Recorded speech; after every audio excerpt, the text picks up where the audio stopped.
नमस्कार. आज आपण हातावरची डिझाइन बघणार आहोत. आपण अगोदरच हाताचा शेप कापून घेतलेला आहे. तो ठेवून अशा प्रकारे आपल्याला हाताचा आकार काढून घ्यायचा आहे.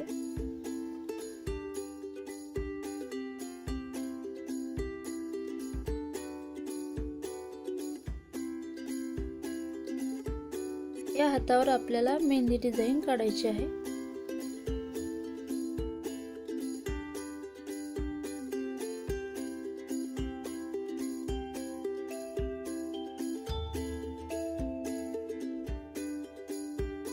या हाताच्या शेपने आपण दोन्ही साइडचे हाताचे शेप आखून घेऊ शकतो.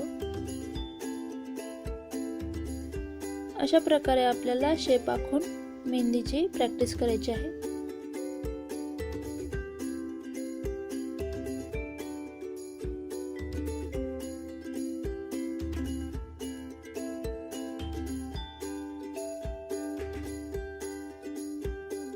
आपल्याला अगोदर पेन्सिलने डिझाइन काढायची आहे. नंतर त्यावर मेहंदीने घोटून घ्यावे.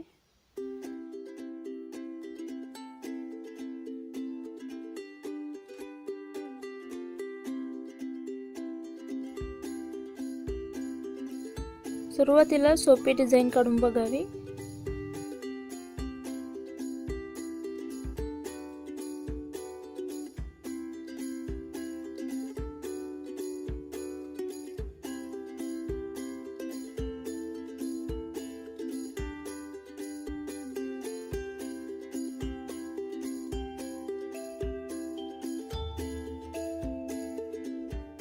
अशा प्रकारे पेन्सिलने डिझाइन काढण्याची प्रॅक्टिस झाल्यानंतर मेहंदी कोन घ्यायचा आहे आणि पेन्सिलचा वापर न करता मेहंदी कोनने डिझाइन काढावी.